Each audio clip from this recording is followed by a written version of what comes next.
Hello and welcome to the video. This video is about addressable LEDs. Now these things are far from new. In fact, back in March 2015 was my very first video on adding addressable LEDs, typically shortened to WS2812 style addressable LEDs, onto a NASI 32 control board. So we were doing this many years ago, nearly 7 years ago, and we need to thank Dominic Clifton, the father of CleanFlight, for adding this feature into the CleanFlight code, which caused this explosion of addressable LEDs in all these different form factors. Now fast forward to now, they're appearing on some of the more recent models that I've got in. The most recent one that I want to talk about today is this thing here. This is the PNP Ranger T-1. Now, in the PNP version that I have here, there are addressable LEDs at the ends of each of the wings. Really nice idea. However, as I mentioned when I did the review of this thing, unfortunately that is an issue because the way they've wired them means that they are both set to the same color from the flight controller, because you can still do the same thing that I did back in March 2015 with modern systems using Betaflight and iNav and other things as well, actually. So let's just very quickly, for those of you that may have not played with addressable LEDs, go through a couple of slides and explain how all this stuff works, because there is a way that you can make it so that you can individually address each of the LEDs out on the wings of this PNP Ranger T1, so that you can have a red LED on one side and a green on the other, which, let's be honest, is what most of us are probably going to want anyway.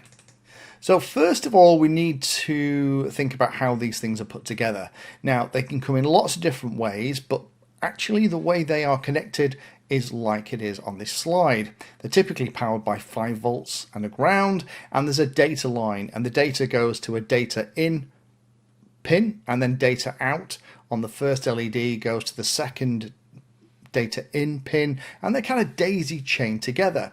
And the way it works is that the flight controller sends the color information to the first LED in the sequence. The first LED reads the color information for itself and then does some clever stuff and then passes on the signal to the next LED in the chain, and that next LED kind of takes the next color information, and it works all the way down until there are no color sequences left. Now this is a really smart way to do it, because it means that you can just connect these things together like this and daisy chain them, connect them in series, and you connect the data out of one LED to the data in of the next, and it just all happens. It's incredibly powerful and really useful. So what the LEDs are doing is kind of dynamically figuring out which is the first, second, third and fourth LED, so you can address them individually. So if it's that easy, what's the problem with the way that the PNP Ranger T1 is set up? Well, the problem comes from the fact that rather than being connected in a chain or series like we've just looked at, Ranger T1 LEDs on the PNP version are connected like this. They're connected in parallel. So they both get the signal at the same time, and they both assume that they are the first LED in the chain because they're the first ones to receive the signal. Now that means, unfortunately, there is only one addressable LED that you can do, and if you change one LED color, the other one's going to change as well, because they both act as the same LED essentially, or logically. So what could we do? Well, we could try and finagle the wiring, technical term, so that the first LED is connected to the other LED, so the other LED will act as the second LED, and then we can address them individually.